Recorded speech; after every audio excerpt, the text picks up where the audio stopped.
Abusiafo Yehowa dum ti na otwe asan akwa abeto yembion yedaso etinkomu kwata emu nyinara adisua ye ne wusua na watunudin the great controversy anase ntonto de kese no ye ne wa ye adisua no mako enson na otwe mu no epese ne wo hwe ne etoso enwotwe no atifi asem no ose light from the sanctuary anase han a efri epuefri kronkron bia honom ye twe ho abasisia.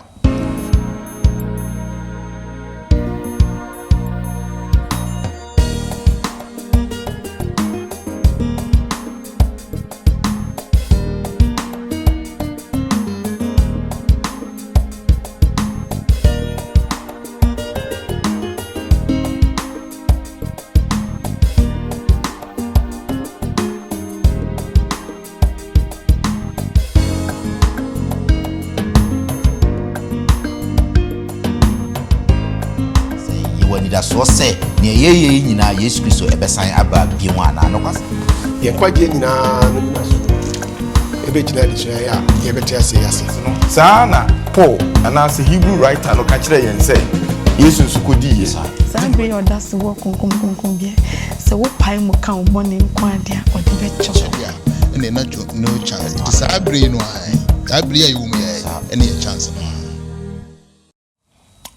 Abusiafo ne adofo no mo amohwe ne mo amutie nyina ye mamu nyina akwaba na afei enchi asronkonso ne nam yen agikwampa Yesu so ede ebre munyinara yenim yie se ne onyankopon ene yen adini yie wa hase no sara na mo nso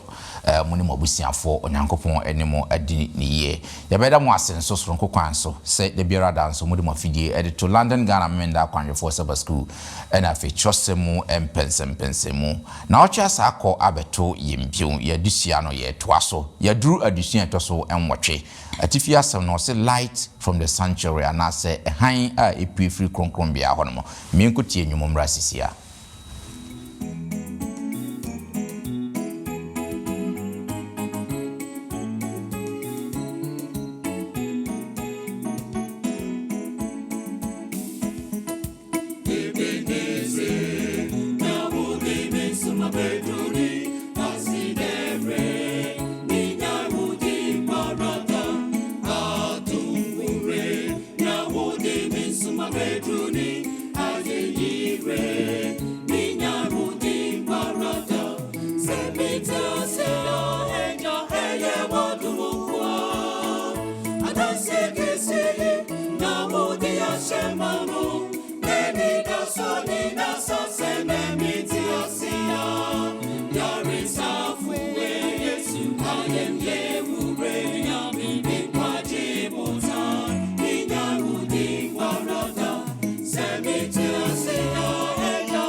Minya udi baraka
Dansi a shemano Minya wudi farata Neni da suoni nasa Minya wudi farata Semi hurimi muni Minya wudi farata Sumuda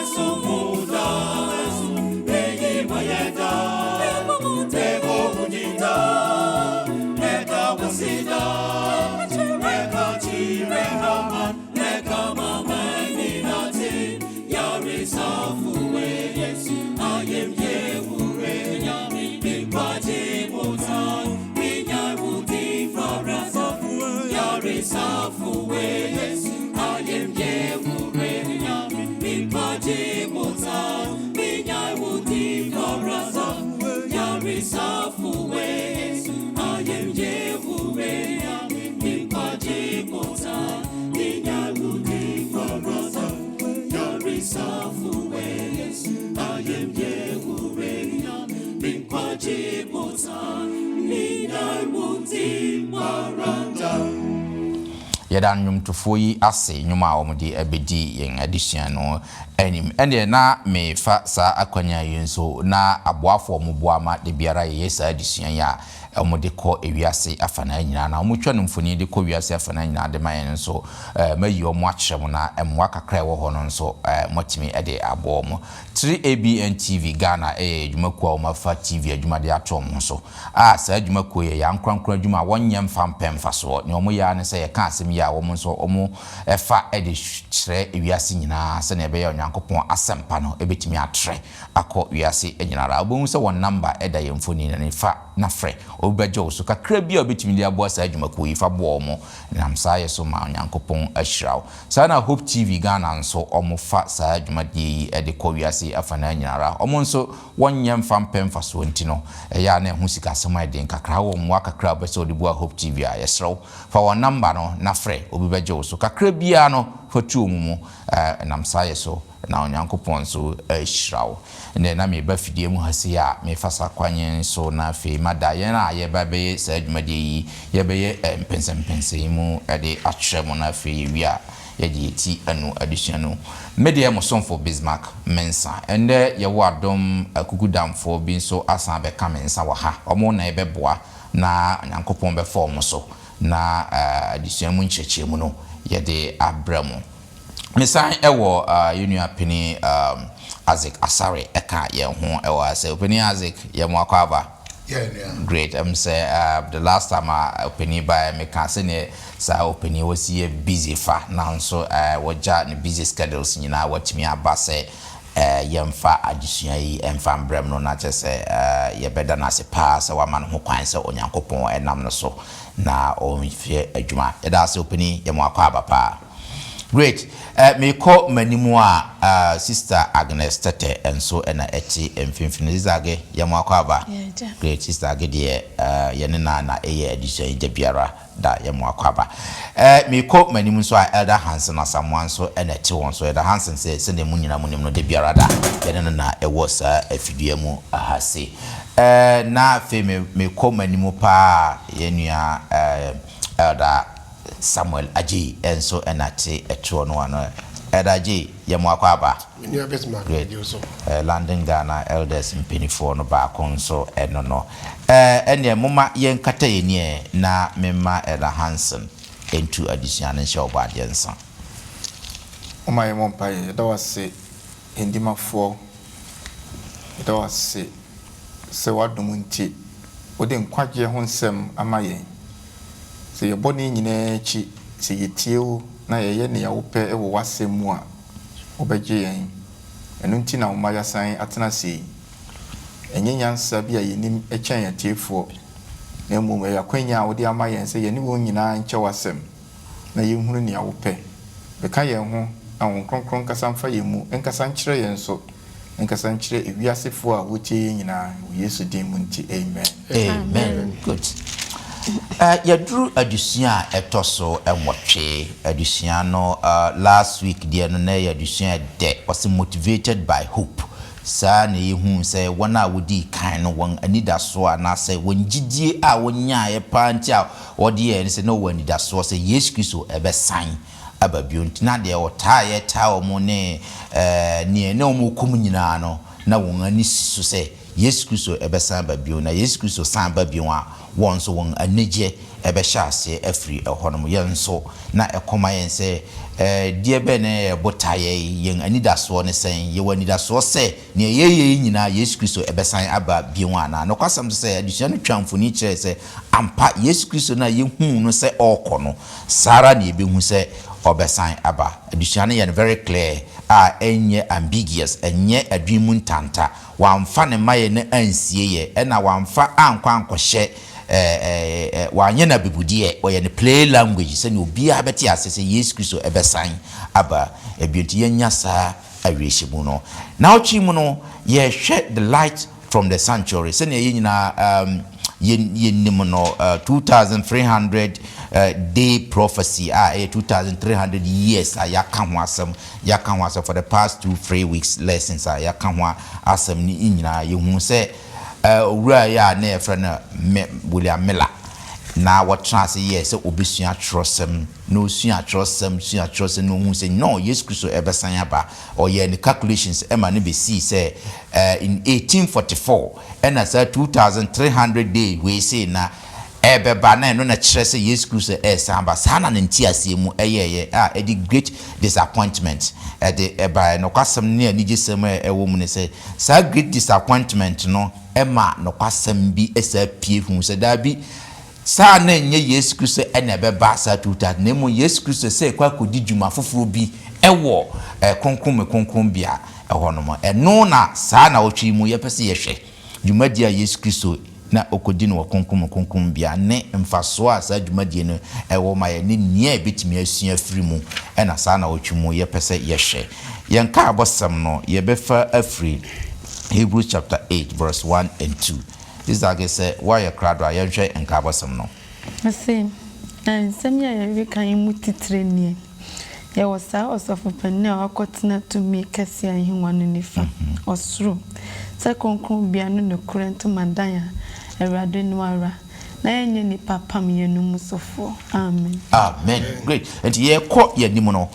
Ye nina so yen cabosum nebe in yinaso. Ye di eura. Yen addition no ye di kan no se osoro ntoma dan no yen hwe hawa ne bobia ana se ehu ansam no sen na esi etie se na chirosem no eka ho asem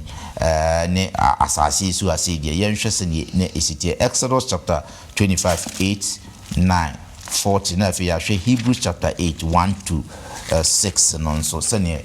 emfonia sa akenkansem etwa kire yen Exodus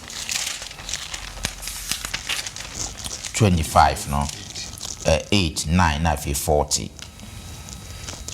8 ne se na ma wanya tena bia konkron ma me na me ntena wo mu sadia mi ara me be kire wo tena bia no tibia ne ehun nyoma nyina tibia no sara na munye no yes verse 40 na hwe na yene sadia ne susuo a odi atro bepo no so no tie no amen amen great na fe yenhwe Hebrews 8 verse 1-6 no Hebrews 8 tifia sem se osro asofudie yeah na nsem ya reka yimu titrenie ya wasa osofupania akotena tumi kasi ahimwa no nifa osro se konkon bia no nokrento madaya awrade no ara na enye nipa pam ye no musofo na osofupani biara ohye ne se onfa ayayede ne afode emma enti esese oyi nso nya bribia odebema na se owo asase so dia anka onye osofo mpo efise osofo a ode ayayede emma se de mra no tie ohoda won na osum osoro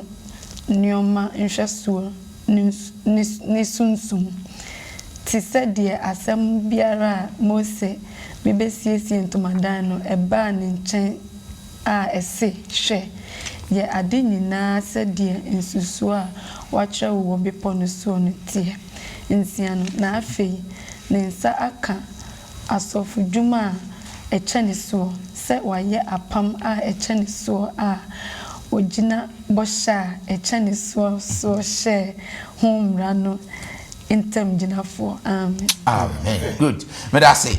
ya hwɛ sanctuary ewo Exodus 25:8-9-40 no na ya hwɛ sanctuary bi nso a obo ne din wɔ Hebrews 8:1-6 no ɛdeɛ bɛn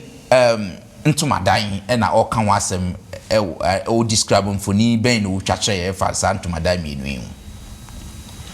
menu abismak me da wase mfisɛ saa adesua yɛ adesua ho hia yɛ paa nti sɛ wahyɛ me nso akwanwefo ɛkwa na asen aba ne yɛse atim biom because of sɛ yɛntimi ante adesua wɔ yɛase a yɛntimi anti yɛn kwagyeɛ ase da adentira because of sɛ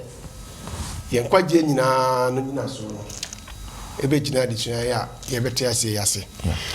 na ukai say during we made an time no 1844 no calculation ye na ko si news desk no say yesu ba sa tem no nanso sana omunim say Daniel 8:14 na o kan ho asem o ha say 2300 days na o de ba prophetic years no na eso ye no a yeso 1844 no no munim se Yesu ba se ne yedikin aka no but na nye se san na Yesu ba na mmom no ye den o kwa akodi djuma foforo biem enti o se djuma foforo no akodi no na ye osoro entomadan mu ena o akodi sa djuma no sa enti djuma die ben na Yesu akodi ne ho o se sa amre no mu no na okọ akọye dima adwuma ama onyame emma enti dwumadi a na okọkodie ne se wadi kan abasase so a aba begu ama nipa enti amane tumi ni abodin a otimi gina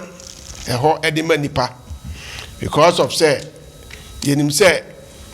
onipa ye bone no nanka nkwagye eni ho ma onipa biem yes no nipa ni akwanya bia se wosan kọ onyankopon chen biem ma Yesu ababewu ewa ase nuane so enti ni awo ye nyina ne se samre no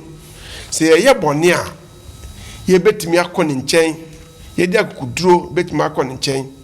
na yakosre bone fafi enti se wo hwe Yohane ngoma etin kan na etire a eye ba ko no chichemu nkro na okase sister say kaye bone che na oye no kwafo anything ni so dey what dey bone be free adenti eno otimi bone free because of say odika be ye bone ho aduro e wa asenua no so enti say wo hwe asasi so antomadan sunsuanso na o say okakire Moses atinkan se kenkan no Exodus 25 no o say okakire Moses say onya antomadan ema no yes na nyame botan nyina ne se oni nipa beden ebetena it is antomadan asase so antomadan adesua no se na yesua hu yi se na eye dima adwuma asofo no esi nyame anamu asase so aye na ne omu ye nyina so no na o se omu ye e de appoint Yesu Kristo je na we den oba be ye no so no enu nti no nia adesua no ka che nyina ne se say onyame am yakwanya ase asa Kristofo no ye wakwanya ase yenso ye pe onyame anim yenko osofo obi ho na kwako ye di mampa ya amaye se na atete no ukọ na ọkọ ka obone agu aboa so na osofo na asira ama wo no wachi se de ye kọ onyankopon anim a ya ye de akuduro kọ na ye ka ye bone nyina kira na Jesus agina ya namu asre agano ama yense yenti eno beden obiwuye na namso ama wɔto wɔde yɛn bɔne akyɛ nti onyankopɔn ehu yɛn sɛ adibɔnyɛfoɔ bi nti sɛ ɔbɔnsam ɛɛbɔ yɛn kwadu a ɔbɔnsam kwadu bɔ no ɛyɛ ampa sɛ yɛayɛ bɔne deɛ but Jesus egyina yɛn dan mu ka sɛ yesu yɛn ti ɛna obi wu yɛ nti sɛ yɛwɔ bɔnsam ɔkwadu bɔ bi bɔ a ɔnfa ma ɔno Kristo no because of say wabiwu atɔ agye mu medase ɛdaje ɛdaje nyame nhyira pa nia ɛsɛ yɛte ase ne sɛ ntomadan mienu na waka ho asɛm ha ye di nkan no ɔsoro ntomadan no wɔ hɔ dadaada ɛna wɔfrɛ Moses ɛwɔ Exodus 25 sɛ frobra na menkyerɛ wo ne ɛwɔ soro ha no na kɔyɛ ne sɛ so pɛpɛɛpɛ in the first question a ebeyi ano ne sɛ ne nsa so pɛpɛɛpɛ no ɛyɛ deɛn ya enti sɛ asase so deɛ no na ɛwɔ the four court a na kyerɛ sɛ ɔsoro deɛ no wɔ court asase so deɛ no wɔ holy place a na kyerɛ sɛ ɔsoro deɛ no so wɔ holy place sɛ na ɛwɔ holy of holy place deɛ a na kyerɛ sɛ ɔsoro deɛ no so ɛwɔ the same thing bi sɛ Nyankopɔn ka kyerɛ Moses sɛ nea ma kyerɛ no nothing more nothing less ɛmfa bi nka ho enyi bi mfirim nea ma kyerɛ no yɛ ne saa ti nea na yehu no wɔ asase so describe yɛ ne saa na ɛwɔ ɔsoro dwumadi a na ɔmudi no wɔ mu no by reference no saa na Paul anaasɛ Hebrew writer no ka kyerɛ yɛn sɛ Yesu nso kɔdi yɛ di dwumadi ne na te sɛn holy place hɔ no every day na asɔfoɔ no yɛ adwuma wɔ mu nti in the holy place no sɛnea ɔka sɛ saa na Yesu nso yɛ adwuma no mmerɛ a ɔkɔduru ɔsoro pɛpɛɛpɛ de ne ho kɔkyerɛ yɛ inauguration sɛ makɔyɛ adwuma no awie pɛ ɛna ɔhyɛ saa adwuma no ase in the holy place that's right. Whatever he was doing there no as a daily thing ɛda so yɛ adwuma nyame yɛ nyame nti yɛntimi question says the same person wɔ ha san wɔ ha adwuma no deɛ oguso yɛ so ɔka sɛ ɔte agya ne nsa nifa so a nyɛ sɛ ɔyɛ permanently seated on the right side but on the right hand no yɛ symbolic term ɛkyerɛ sɛ tumi ni nyinaa yɛ den ekura no oye nifa hene enti yɛ ka sɛ nifa hene a kyerɛ sɛ ɔhene kɛse ne te hɔ da bia no na ɔte ne nifa wɔn sɔre nkɔ ba bia da bi but over the right hand power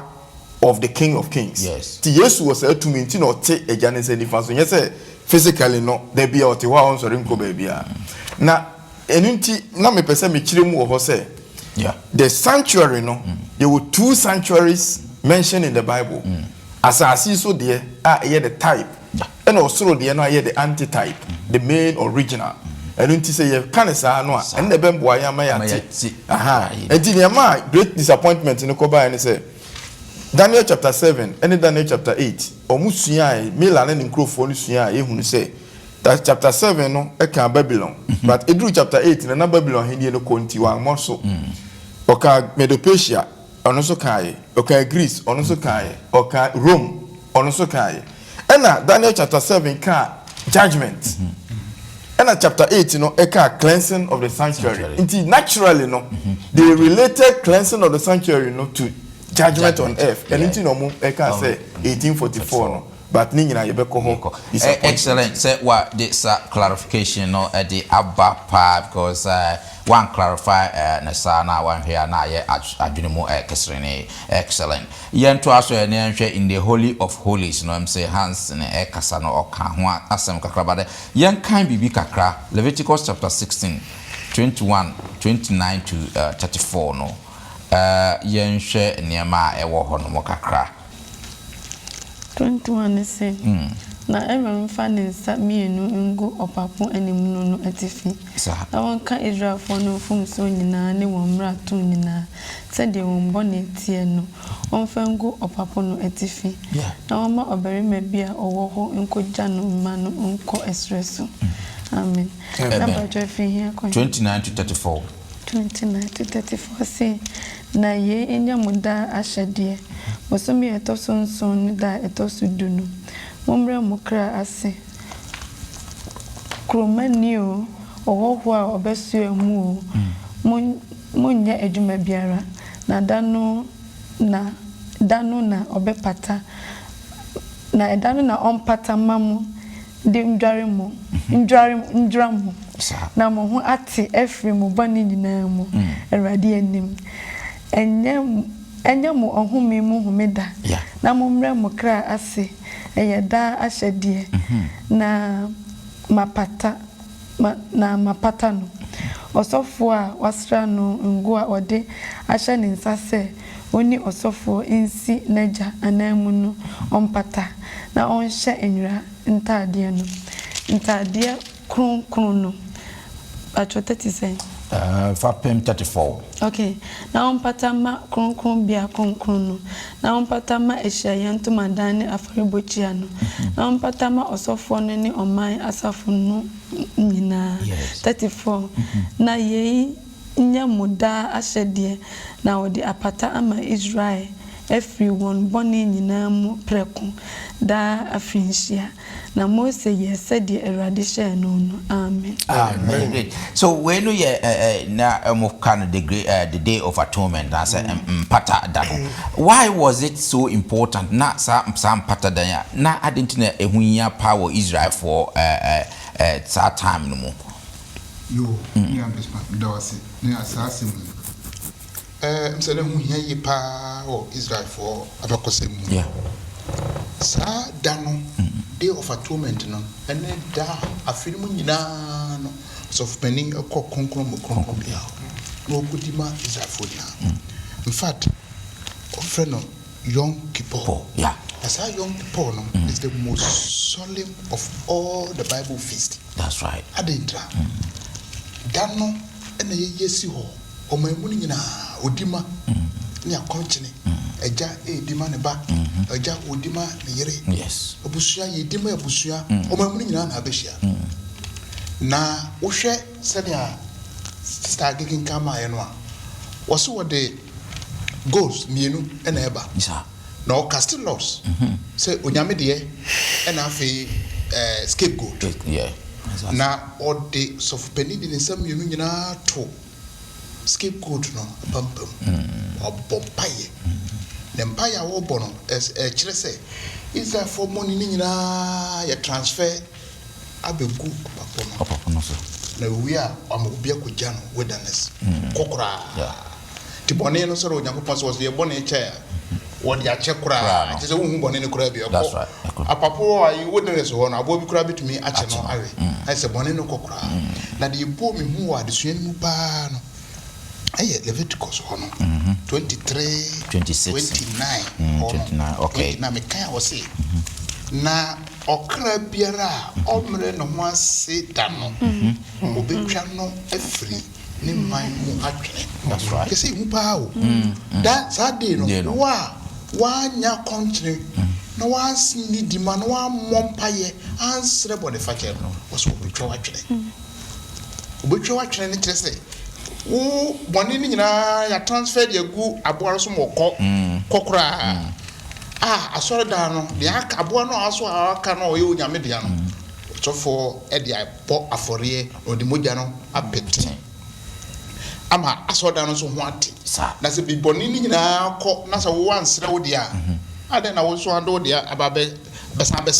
abesra ye enti obetwa wa atwene ase e serious pa na wo de ba ene so asa day of atonement so ehu hia ye papa so Yesu Kristo no ankasa no sa uhwe Israel de no a so of penny ena amoaro so yemienu atonement sacrifice no ena scapegoat no that's right ye bre onia Yesu Kristo no ogina ho mane miensa nyina ono no of penny no a wodi maye no ono aso ne atonement sacrifice no na bɔ fɔre na mugya abepa ye bɔne at the same time no sa scapegoat no so a wodi bɔne ni nyina so Yesu Kristo so ye bɔne nyina sa de ko excellent na wohwe pa yanka Yohane etremi ansa gichemodi asa ensia no John 6:36 wasi die oji oba no die no e woda nkwa na die ontie oba no rinhunu enkwa na onyankopon abufuo daneso wasi wo uji oba no dia ene ye ayemre onkoto onfo odwan bia ma no an so konkoto gyanim no abompa ye na wo bompa ya onyankopon beti wo se wo oba no a wo da nkwa na woni oba no a woni nkwa na onyankopon abufuo ba so na wa emre ene ewiase kura no onipa kura abufuo ba so ne da se na onyankopon bo soro bo ade no na abufuo ba so say amen open me that say papa me de twice on here because we are dealing with the great controversy in this sanctuary in 170. So we share the design of holies and holy of holies no there be in heaven as I see so there no or say ye ne send your soul there te pepepe ne ye wo mu ene ne tie no saa na o ma ye wa it is na da bia na sofo no ekoye di ma adwuma no a na oyi da ba ko say saa holy of holies yi de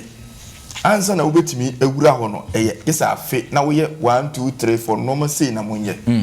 e kire say in the context of ne yesu yen no osoro ntomadan no so there was anche mumie no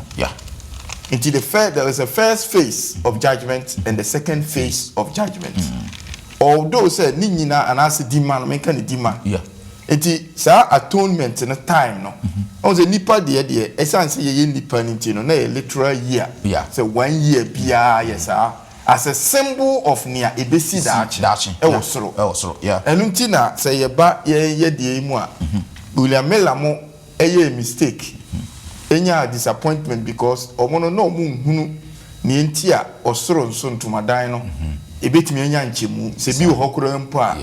asasi na ebi abone nti ya chemu mienu nipa ntimi ngura ho no osoro de a Yesu ye kronkron no but no mo wira afi ni say Yakobon ka kire o mo say Moses say don't take single wood kura mfirimu ne ewa hu no osoro de ne tie no sa enti na me de toa obeni de say yes yenti ase say na ekoso na ma wo mo edwira wo mo ho o se mo ne wanka ne bone no ye bekunu no saa na osoro de no time span bi wo ho a eno so ye adwuma a enne ohia yen say the same attitude as so de no Yakobon hwehwe ye no yen so ye mfa nkwa great madam assess mama those clarification madam assess pam sabusa for additional kama pa ye light from the sanctuary high free kronkumu be honest this particular lesson and this sanctuary who addition which me na kwanhwefo pa na ye famre na ye chechire mu wonko asori bi o mbese da famre fa book ato say ye be che sanctuary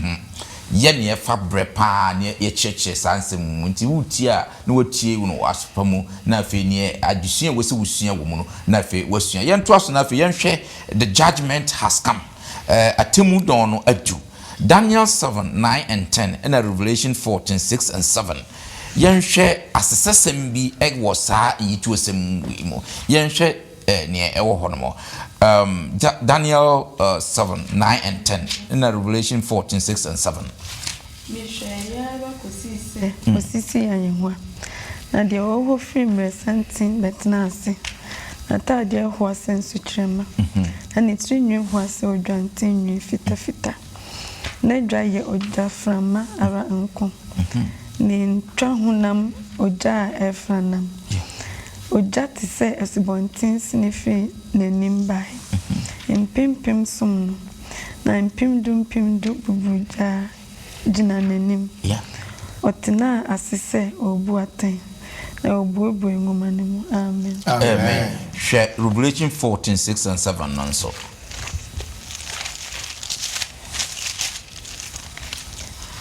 Revelation 14. Yes, 6 and 7 now. Pase na mi obofo fofra otunam somfimfini awo kurada asempa bi rekoka atre wona oti asase so na aman ni musuako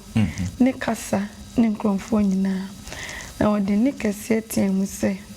munsro Yakobon na munhye no anuonyam efise na temu don edu na munkoto de oye osu ne asase ne apo ne esutreni amen tina meka asesesem ben na wosan yitu semienu mu na de na ka efa atemu don no adu the judgment has come it has say yeah to also free sanctuary na djuma no so wo sanctuary na ewo two main purposes ne din kan no eye osom any dima dima make us a dima say every day osom koso na dima but the another one and a very crucial a woman I can Yom Kippur no ejina homa atemu nti worship and mediation and at the second part no judgment the same setup no enwa edi mawo enwa mawo the opportunity say ubebe nyame anim na wabe ne ba but the same one no so a se wantie na wanye ne wo ka no a through the same sanctuary no nso mu na atemu eba in the Bible teams no aka atemu ho asem bebre. In fact in the Bible Ecclesiastes chapter 12:14 o se ne ye nyina ena onyankopon de beba atemu papa o bonio ebebu ho aten yes so pointed out in future or say every idle word you will speak will come into judgment. Yes, Matthew chapter 12 verse 36. Bibia anu yedi yanokora beka idle word bia profane anything na yebeka no say beba into judgment. And the judgment team no enye new e wo ho Bible naka. But question is yebi say ehun say judgment ne be take what form? Na every ben e na ebeba. And it is over Revelation now. Start getting kind no. Revelation 14:6 and 7 no. Yohane edi yense mu no ohunu obofo foforo okura da sempako ka kire musuaku aman nyina. Ena ode ne sikase etia mu se munsuro Nyankopon na munhye nanimonyam efiri se na temu don no adu. Now at the time no isenka wo hwe grammar nke say na temu no nke ye hwe se ne nyame atemu tie dia anka na e mai meboa. Think I say the judgment of God is about to come and it's coming. But what do you say I then do? Young Kai say at the time when now masa prophecy we know. Now all my prophecy about Revelation or chapter 13 no before over 14 no. Yes. Now waka papers in one sem. Now waka prophecy no so a ekoko si the end of the 2,300 years no. Yes. It in twice one by continuum no. Say 2,300 years ni we pe atemu bi e shase. It no we use the present term say edu because na oka a continuum of prophecy. Yeah. Every baby a edeko baby. It na enye future tense but na edu. Now you know oka one asem ni nyina no. Eye reference to Daniel 7. Yes, right. In Daniel chapter 7 no ohunu moa ahodo 9. Babylon, Medo-Persia, Greece, na yenim said your toso 9 no ani hu ehunu na ye Rome. But why na ya asase so na ohun o se ohun se o mu firi nsu mu na bae. But straight away no verse 9 no na setting no e change from asase so e na ko osoro. Ave instead senka obeka asase so nsem no o se na fe osoro buei. Na mehunu se ne wodi na bi atenase. They no moye omubuebue enwumamu investigation. Yes. Nti your friend the investigative judgment. This time no ahini otoso 9 no owie ne dwumadie no no then investigative judgment began. And on that revelation e kan say na hitemu don no edu. Na eno na Yesu a lot of examples. Investigative judgment no o kan ho nsem bebre. Ni din kan Matthew 25. The 10 virgins. You see, when the 10 virgins, before ayefuo kunu no be pie ama judgment ni nyina ye adwuma na say wa before wo mo akono, they were in the investigative judgment. A dear ben na mo yo mra mo twen obia time was decided. Nti kwasiafo num no wo mo no in their investigative judgment and judgment no time aye be mo akatua no na the omudi ho kronkron. Yes. And I want anyansafo no de investigate judgment ni nyina no omunyaye. Osan ma ye bi about the talents. Oba ye no papa no ba ye no nye oba ya no be start bu aten. Obeye investigation as a obu aten. Enti oba ye no say wo de no wo he. E de enti na wan fa anyisi no obi aka anasem. Through that no no mo judgment. Enti obi nso ekcha atade awe oba mu sen obisa no ne enti oba mu obisa na no e ma ne ye ni bibia ma ne hu se odifo asa ye kekere no na kotoje no throughout no in a revelation revelation 22 ama yen say o say afi obeka say ne a wotene entene ne wo yefi enkoso nyefi ara ne wontene no ma wontene time ben ya emra wawie sa igumadi ahodo ni nyina no nti ma min conclude ni say yesua say intumadan no emu ache mienu the holy place mra yesu ko soro pe e na wo hye ni dima adwuma ase but in literal terms no yebeka say na the holy place. That's right. But onkosi say prophecy no long prophecy in 2300 years no and ye pe he was transiting into the most holy place to the last part of the judgment, which is the atonement. And one a friend John Kippur. No? Yes. And no ni oye womuan say afei he is doing the judgment, you know, in the investigative part. Until the part na ye di mano oguso ye de but see no oda so hwehwe yensemu. Ti say ne Daniel say ebiebie nwoma mu no onipa ba no ye de atemosha ne nsa no. Na ofiri self place ho pe na wotia mu say ne otenentene ne oye fi enye fi ara afei na all the judgment ni nyina no nti oba o say me ba ntem me kura maketua obi ani ho de aketua beba wa bra onhwehwe wo nsemu enu nti na esese nne ya yete ase say Jesus Christ was the most holy place since 1844. In fact the transition no na all my yen kokobo say until so obe free ho ayi asofotade na gu ho no wafa akotade anasa ahentade no ahye be ade na temu aketua aba no ye woda so ewo the chance say ye boni nyina swantie nyina asomode nyina no ye kona nimu a John 1:9 1 John 1:9 say ne ye ka kire no a ode be che yen he is our advocate nti ye nkai bo se na de pa ye ni osofopani a onim ye mero ye ade nyina mu no so no hwei nenso yemfa nam ye emra nanim na ye nya adom ewo nanim. Amen. Great. Ada peso kasa Sabre no see a chance, but onye wie no kasa be wie pe no chance be. Yes, exactly. Because that time no information I say wow, who dim take you this is what take away. Exactly. Into onye kasa be wie pe there and no chance. It is Sabre no ai. Sabre ya you me any a chance no. Kasa wo ye nso hwe na nya kasa stop work. Sata no apo nyina masa nya dia fi na akọ apo. Ye jeje papers no bronco. Great. And ebina ye to aso na ye nhwe and say the good news of the most holy place. Asempa ifri kronkombia kronkombia hono. Hebrews chapter 4 14 to 16 na Hebrew hona 10 19 to 22. Ye nhwe assurance bi ewo ho the mayen a divine invitation a reshimu bi ewo ho no ma otoma bi wo ho no mo emaye yenhwe ne ewo ho no mo. Hebrews 4 14 to 16 fefia say yen sofo pani no do enti say yewo osofo pani kase a otwamu osoro Yesu Nyankopon ba no yi mama yen so yen asema yegina so kanu mu denden. Yes. Na yeni osofo pani a ontumi enhu ye mre ye mma yen na emom de waso no ahwe ade nyina mu se yen ara. Yes. Nso onni bonem. Yes. Enti mama yen fa na mra adoma henwa no anim na yen nyamobro hunu na ye hunu adom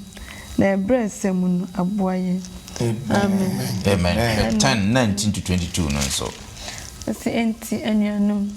say wo Yesu mojamu nam ya de beko konkrumu efise wagu emukro amaye. Yes. Aye kwan foforo a ewo nkwa efa ntwamutam eni se ne honam mu ne se ye wo Nyankopon fie so sofo kase enti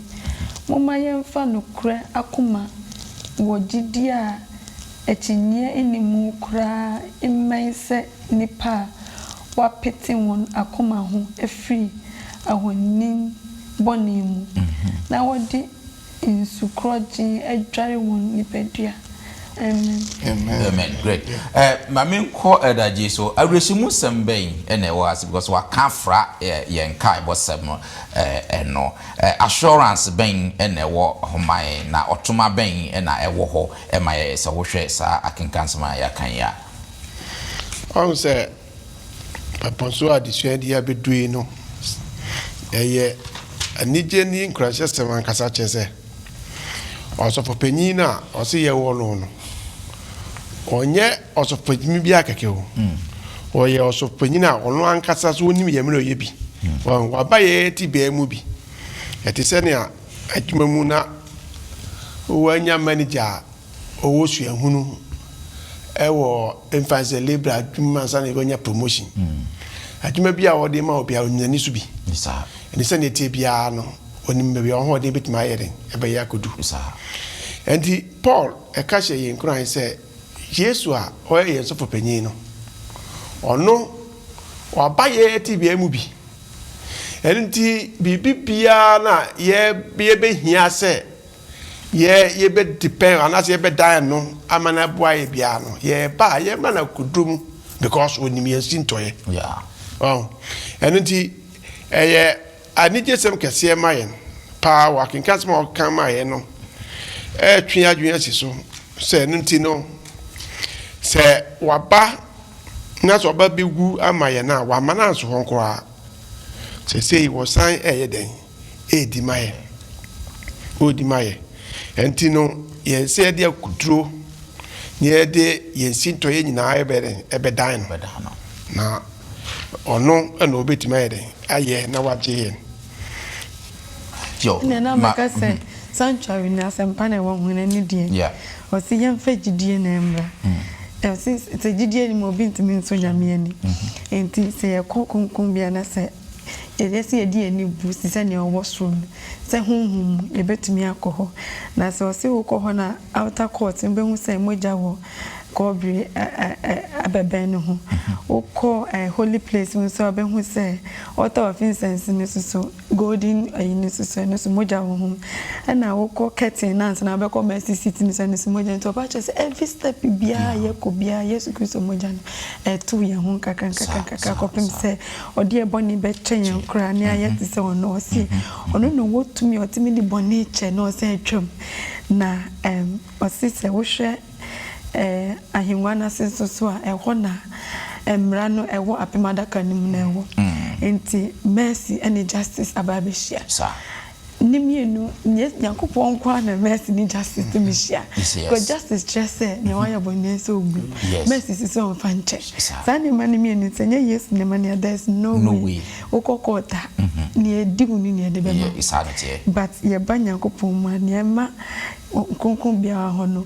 ni daso ne asempa ne wono ho se ye de homa no se no betimi yi ye bɔne afri ye so no se se di afri bɔne tumi ase no otimi ye sa mienu ni nyina titi ye de homa ne ye ne ba wa kokrodom wo gidie mu a ono pe no betimi ayaman enti onua mi amiti ne wa wotie mi emfa ho ne ne wa ye se sa bre oda so wo konkom bia se wo pai mu kan bɔne nko ade a ode becho na ne wo no eti beba mfa so amaye na adwumadi a wodi no eti beba mfa so na oba yes yet me pagye ne akasa nya me atwe na brain na kodi dan sada amen great yen shop di awie na fe yen fa so re yen adusua no so or say Jesus our advocate in the judgment and as Yesu yen dimafo wo atemu enumo yen hwe sene Yesu Kristo dwuma wo dima yen ewo konkom bia ene de na asofo na omo asase su asenso ya na ye say Hebrew twa mfoni bi e de kyerɛ Hebrew chapter 10 9 to 14 mfoni bi wo ho yen hwe mfoni a ewo ho no Hebrews 10 9 to 14 no see enu na wo kan se hwe mabasa me beye ni awope oyi die edi kan no ho na wodi die etoso mienu no esi ho saa openu mu na onam Yesu Kristo honam a wodi bemai no so atenye ho preko na osofo biara gina ho da resum na otabo afodie kro no ara entumi enyi bonenda na ono die onya bo bone hu afodie baako no okotena Onyankopɔn ni fama no koso ara na die aka ni se otwam kodu se ode na temu beye ni nan ase ntiaso 14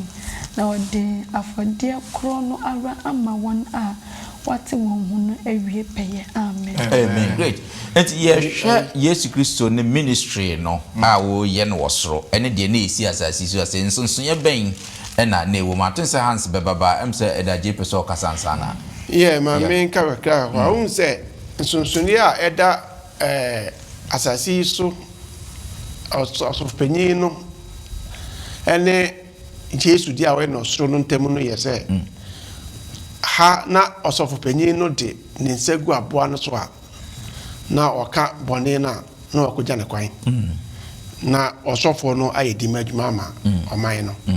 ba ha Yesu Kristo no ha no esan ya aboa no ojina wa ma aboa no na enu achi nso no ono asan ayo osofopanyin no wow endi se wo hwe adisua ya Yesu ya ekire yan emeye hu se samre no mu so no na afi bia na ebo afode no ba Yesu die eye prekope na obo yen so no im se na tete no omoye mpata adman ma wa eno nche se obone no eko pon ne da so ho because anko ba bia just ikeke but Yesu die oyi boni wo no oyi ni kora eno nti ni awotwe adwena sisu ha nyina ne se Yesu nyese wo hye kutu pase enye bone de because wo kan ihwa ne kitinkiti na etre ba ko na gitemu emienu ba ko ni etre mienu gitemu ba ko na 1 John 2 verse ina o se mi makuma me de mamu nya bone yes wow na mu me ko ba se mo ye bone de a mo kai se mo ye de mo ye o china po bia we de enti Yesu Kristo afade bona wa be bono ko se eye prekope yes na wa maya kwanya ase boni biara ye bia no ye ba ne nchen a obedi amaye enti wo se oyeyen Yesu yen dimafo ewo atemu yes o se wa kokoto da ena zo wa ko gina ho ena nka wanya barrister ka obeti we yasi ye pa because Yesu juma na wotie no wankasa kra na wo wanya asem no kra sometimes wo ka ohun so besi aka ni but se wo dimaphobia wo di adan na ono ne hu so beti to asem ni yi e wo temuafo na nimama ama watimi se obetimi ahu se na obetimi aka na obeden ebema watimi adibim enti yiti wa ka she mu kana se Yesu Kristo afade pono boy no wa pono prekope na atimi atua boni ani aye no so akatua wo nse ayese wo koto ade usika ekura wo no enso a obedeka by way de Yesu Kristo mpata no ye no wasi etimi tua boni ne ka enti sesi no asase a na bonsam agi afre ni pansam se che because ye de ne ka no Yesu gu na ba be den abeja asase am ye back enti sesi a ne ye nhye ye oponsam so che asibiem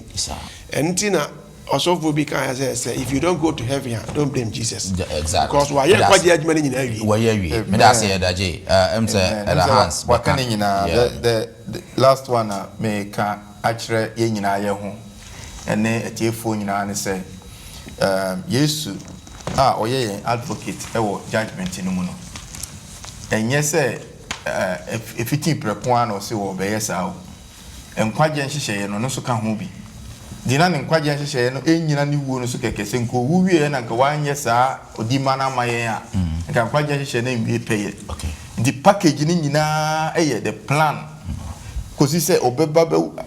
ayama ya wo no na wawu na wasore na wakotena wadi na wasen ababiem abefa yen acomplete na wakase wuo nyina ene ne normal ne boni nyina wahye se no the plan of salvation is not complete. That's right. Na ebe complete a egina meme so egina wo so say ne why sto ni nyina megye edi na obonsam de a why in the great controversy no say wama yeyi adwen afiri Yesu advocate ana say dima wo dima ye no yeyi afiri so na ya ye pese ye fa kwan bi so say ya ho odi betumi na ama ye bre de da je kan se bia na me de pa o se enye ne wo betumi ayo eye ne Yesu betumi ayama won hye yekutu panse enye bone de enso ye de a o se odi beche in sincerity enunti ye hye den so say ye wo odimafo bia through the plan of salvation no ono ane ubama no ono anso ene osofu pani no na ono anso ne aforebo no okay tinyame enwa yensa yo me da say final one yo na chese say no hwa de suen nyina de a na yen no your direct access to Christ. That's right. As your direct access to Christ there. Ni kwasi ikotwetwe sika na we kopompa ye we nye say ye fa gidie ene akokondro ne gidie nkɔ n'anim na de yehia bia no country no obey amen me da say for that sermon no abusuafo ye beda mo ase pa se mo nso mo de mo afidi ato ase na mo ne la nenga na menda kwandefo ayesaba school no addition etoso 8 watchi ene de ebre wono sanctuary hu asam good news na ye de abre wono next week no ye hwe ne etoso enkron no was the foundation of God's government and so ye addition na kwasam se ebe ye kama pa yenti moma ye nyina ye mwa na next week nso nyankopon ye adoma ye nsa bihia na afi ye mfa sajumadi ye mfa embra katwani na mema sister Agnes Enshira addition so emai Trabompa onyame pa omada wase wone ne wayi atre mama ye hu se nkwa na wo tumi bia ni asase so betimi age nkwa chesho se me fa kokodro ni gidie ne wonante ensi ye obi bia otie dwumadi bia ma ne ntia se no no nya ayonkofa na oba ye nya ya anwa wo Yesu dim amen